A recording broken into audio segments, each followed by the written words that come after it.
A springtime of deception, the May coup and the erosion of Polish liberty. The year 1926 dawned on a Poland still grappling with the scars of the Great War. A fragile democracy, birthed from the ashes of empires, struggled to take root. Yet, beneath the surface of a nation yearning for stability, a storm was brewing. We will explore the May coup of 1926 in Poland, a pivotal moment that shattered the nascent democracy and ushered in an era of authoritarian rule. At the heart of the conflict lay Józef Pilsudski, a charismatic military leader who had played a pivotal role in securing Polish independence. Disillusioned with the bickering and perceived ineffectiveness of the parliamentary system, Pilsudski, a man accustomed to wielding power decisively, yearned for a more centralized and authoritarian form of government. His supporters, primarily veterans disillusioned with the post-war hardships and a populace increasingly frustrated by political gridlock, echoed his sentiments. The immediate spark for the coup ignited on May 12, 1926.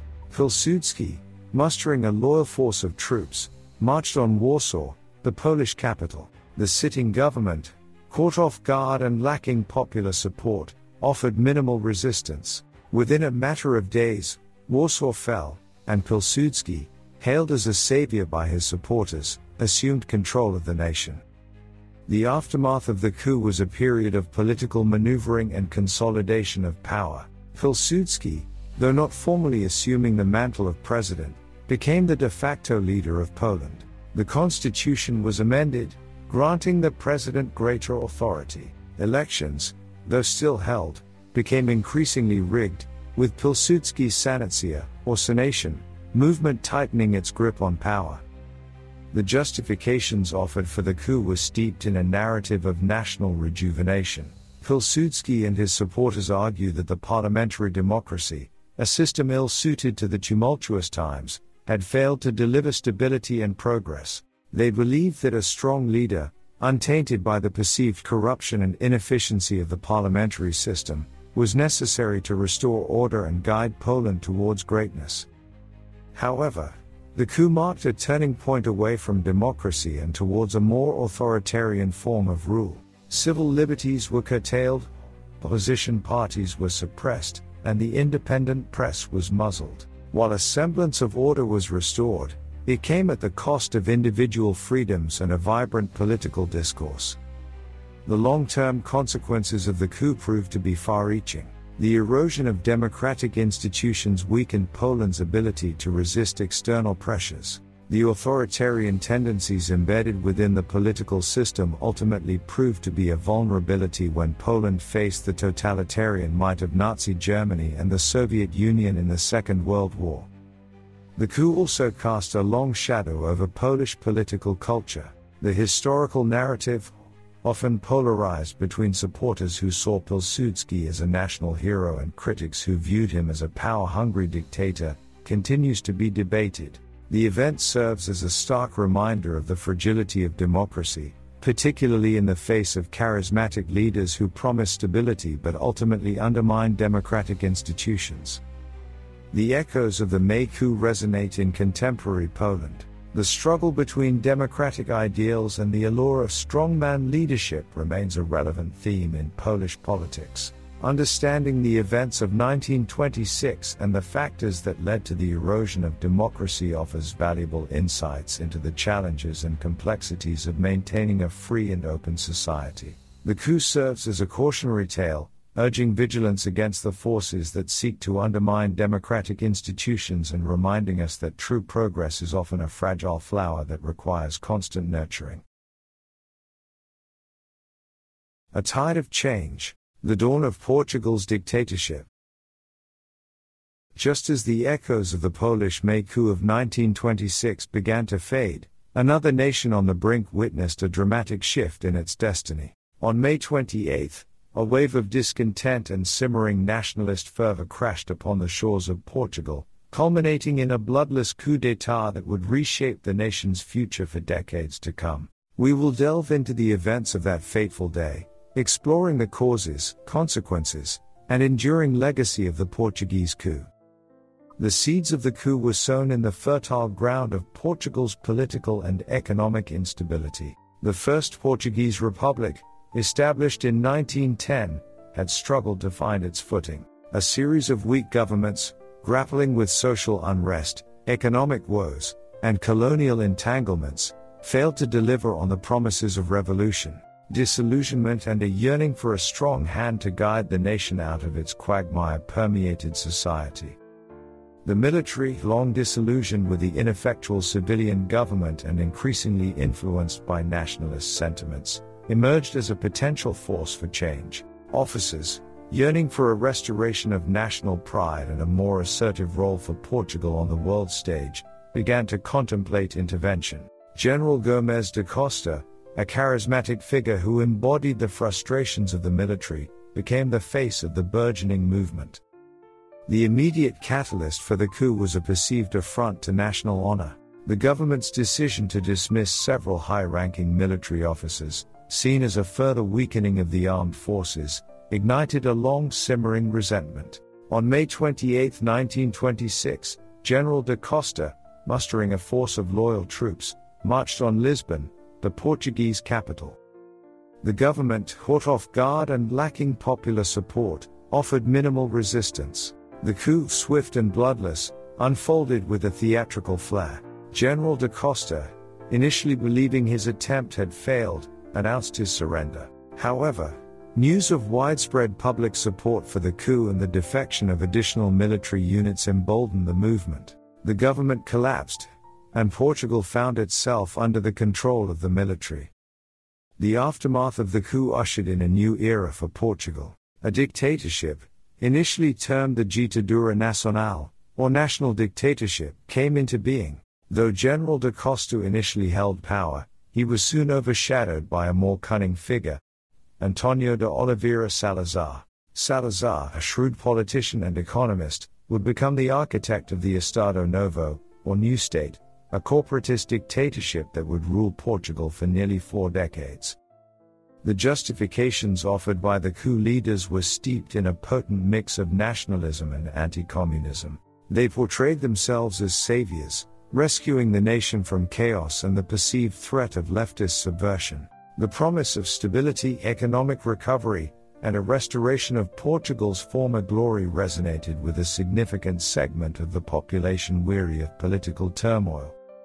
However, the establishment of the dictatorship came at a heavy price. Civil liberties were curtailed, opposition voices were silenced, and Portugal entered an era of political repression. The vibrant parliamentary democracy of the First Portuguese Republic was extinguished, replaced by a rigid authoritarian regime. The long-term consequences of the Portuguese coup were far-reaching.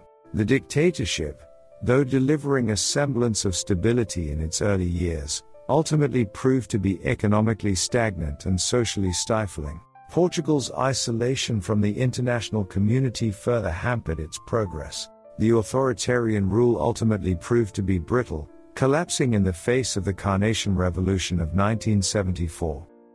The legacy of the Portuguese coup remains a subject of debate. Some view it as a necessary intervention that brought order to a chaotic nation. Others see it as a tragic derailment of Portugal's democratic trajectory, a descent into a dark period of repression. The event serves as a stark reminder of the fragility of democracy and the dangers of military intervention in civilian affairs. The echoes of the coup continue to resonate in contemporary Portugal. The scars of the dictatorship, the struggle for social justice, and the challenges of maintaining a vibrant democracy remain relevant issues.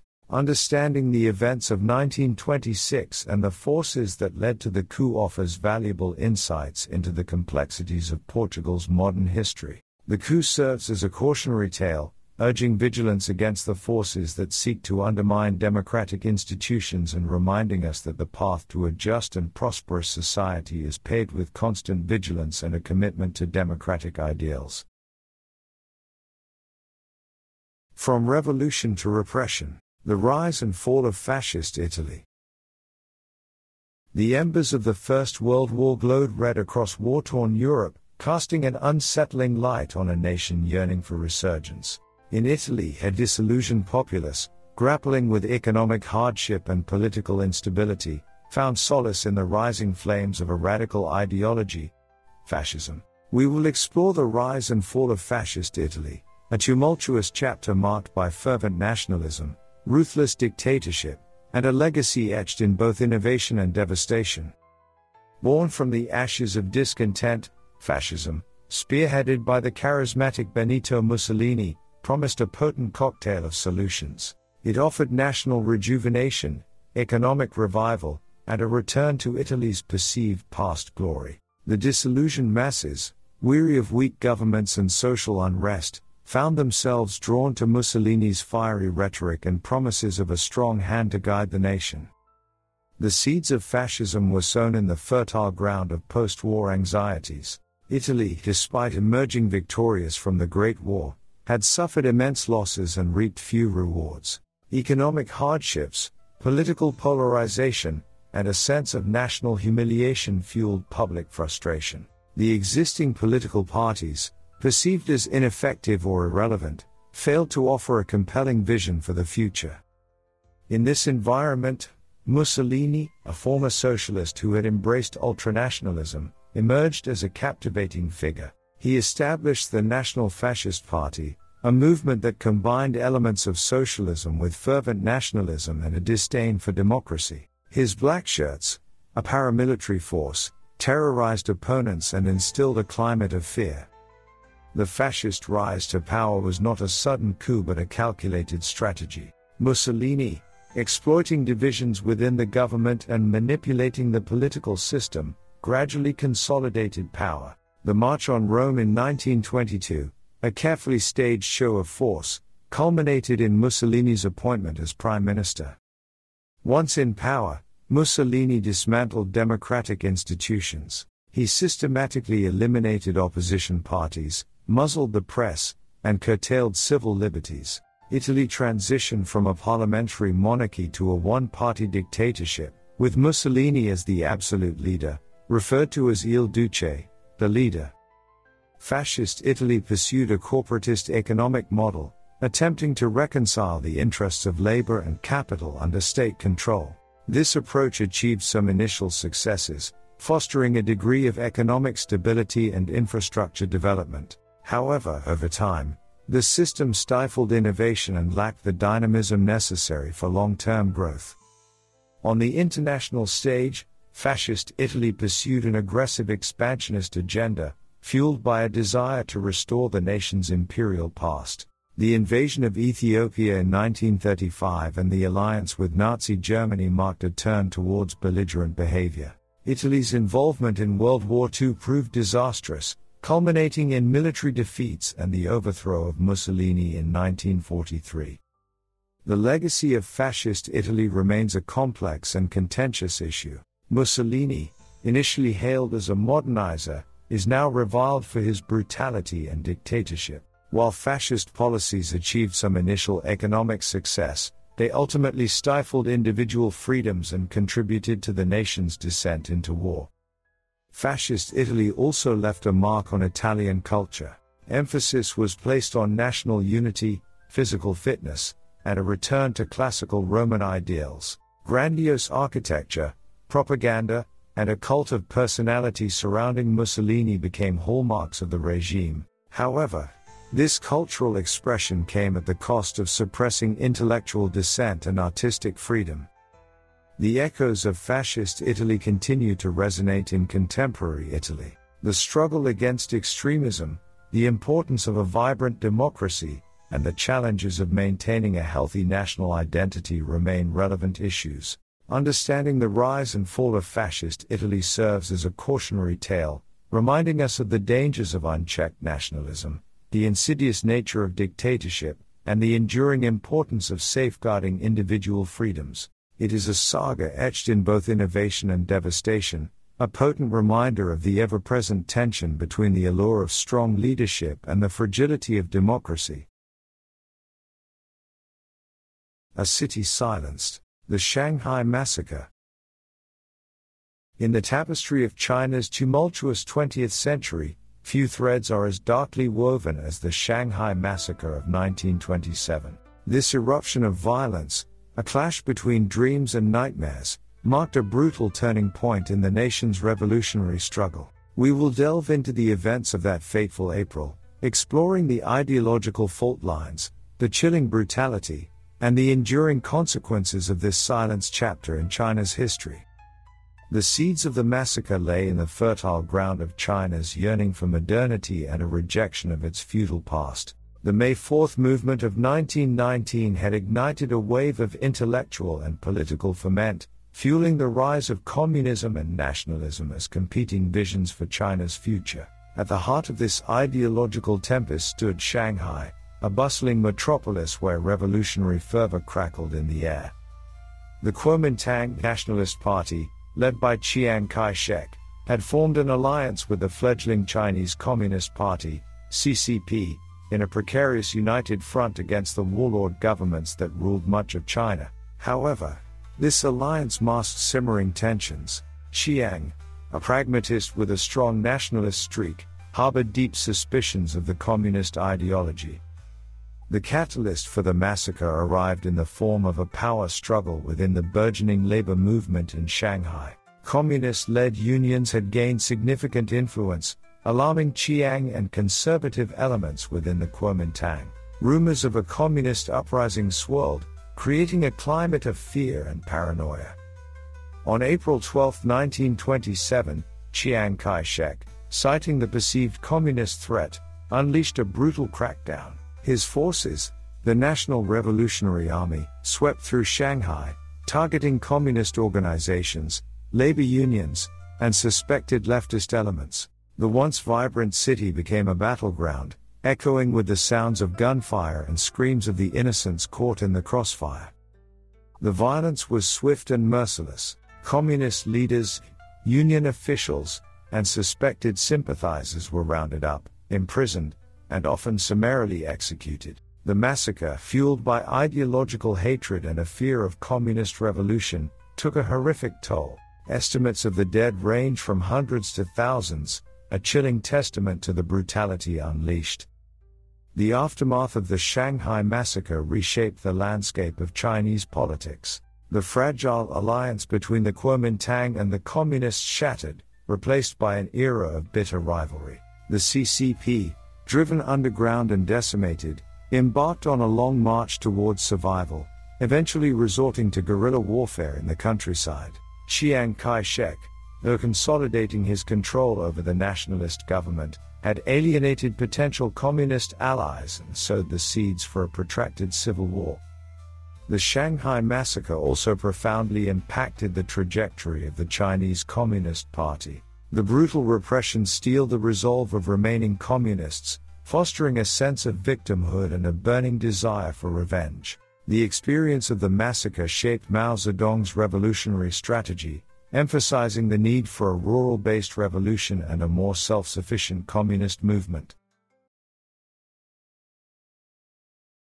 In the next chapter, we will cover the defeat and exile of Leon Trotsky, as well as the Wall Street crash of 1929, an event that triggered a worldwide depression and created fertile ground for the seeds of hate to flourish.